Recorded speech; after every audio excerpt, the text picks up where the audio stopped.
कि सिर्फ आला हजरत ही नहीं बल्कि खानदान आला हजरत पर भी अल्लाह ताला ने ऐसा करम फरमाया कि हुज्जतुल इस्लाम भी हब्लुल्लाह है, मुफ्ती आजम भी हब्लुल्लाह है। जिसने उनके दामन को थाम लिया उसने अल्लाह की रस्सी को पकड़ लिया। बल्कि मैं कहता हूं कि इस जमाने में आला हजरत का सच्चा जानशीन, आला हजरत के उलूम का सच्चा वारिस ताजुश शरिया है। जिसने उनके दामन को थाम लिया उसने आला हजरत के दामन को थाम लिया। जिसने उनसे बगावत की उसने इमाम अहमद रजा से बगावत की।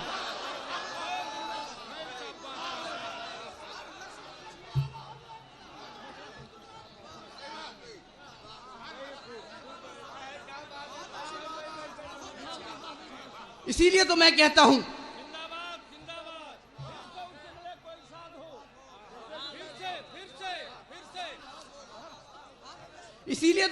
हूं कि इस जमाने में ताजुश शरिया से बगावत रखने वाला तबाह बर्बाद हो गया।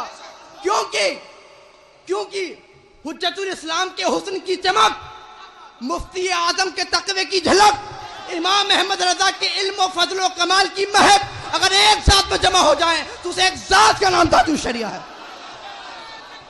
नाराए तकबीर, नाराए रिसालत, मसलके आला हजरत, खानदाने आला हजरत, खानदाने आला हजरत, हुजूर साहिबे सज्जादा, हुजूर अहसन रजा खान साहब किबला, हुजूर ताजुश शरिया। तो हाज़रीन मोहतरम, अर्ज ये कर रहा था कि आला हजरत फाजिल बरेलवी को दुनिया ने, जमाने ने इमाम नकी अली खां का बेटा होने की वजह से नहीं माना, खुदवतुल वासलीन इमाम रजा अली खां का पोता होने की वजह से नहीं माना, बल्कि मुजद्दिद आजम होने की वजह से माना। और पूरा अहले सुन्नत मुत्तहिद होकर के आला हजरत के दामन को मजबूती से थामे रखा। उसी तरह मुफ्ती आजम को दुनिया ने फकत आला हजरत का बेटा होने की वजह से नहीं माना, फकत हुज्जतुल इस्लाम का भाई होने की वजह से नहीं माना, बल्कि शरीयत व तरीकत का पासबान होने की वजह से माना। और तमाम अहले सुन्नत मुत्तहिद होकर के हुजूर मुफ्ती आजम इनको के दामन को मजबूती से थामे रखा। बिल्कुल उसी तरह आज ताजुश शरिया को दुनिया ने फकत मुफस्सिर आजम का बेटा होने की वजह से नहीं माना, फकत हुज्जतुल इस्लाम का पोता होने की वजह से नहीं माना, फकत मुफ्ती आजम का नवासा होने की वजह से नहीं माना, बल्कि शरीयत का नूर, तरीकत का सुरूर, आला हजरत का फैज अगर एक साथ में जमा हो जाए तो उसे एक साथ का नाम ताजुश शरिया।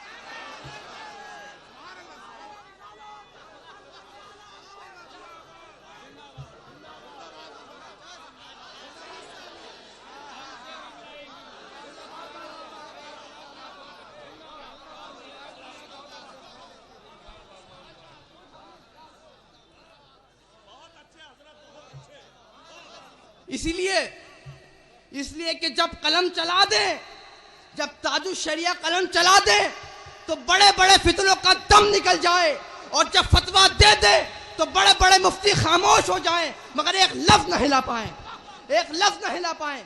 तो क्या पता चला? पता यह चला कि ना ताजुश शरिया की बात का किसी के पास जवाब है और ना उनकी जात का किसी के पास जवाब है।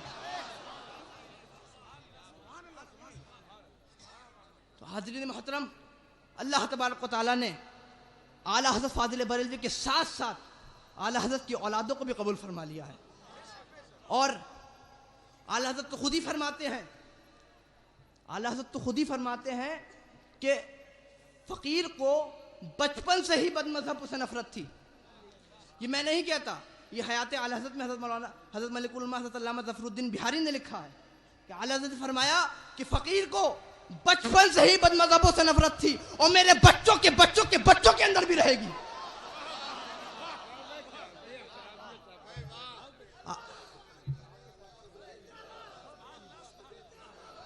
आला ने फरमाया कि फकीर को बचपन से ही बदमज़हबों से नफरत थी और मेरे बच्चों के बच्चों के बच्चों के अंदर भी रहेगी।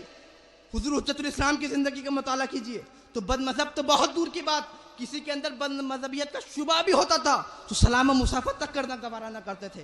हुजूर मुफ्ती आजम हिंद की जिंदगी का मुताला कीजिए तो बद मजहब तो बहुत दूर की बात, कोई फासिक भी हुजूर मुफ्ती आजम हिंद के सामने आ जाता था तो सरकार मुफ्ती आजम जलाल में आ जाया करते थे। हुजूर मुफस्सिर आजम की जिंदगी का मुताला कीजिए कि तो जिंदगी भर बद मजहबों की तरदीद करते रहे। हुजूर रेहाने मिल्लत की जिंदगी का मुताला कीजिए तो बद मजहबों के खिलाफ अहले सुन्नत को मुत्तहिद कराया करते थे। आज ताजुश शरिया का ये आलम है कि जिन बद मजहबों ने अपनी बद मजहबियत जामिया अज़हर मिस्र और सीरिया पे जमा रखी थी और कई साल से जामिया अज़हर पर कब्जा कर रखा था, हुजूर ताजुश शरिया के एक दौरे ने उनका सफाया कर दिया।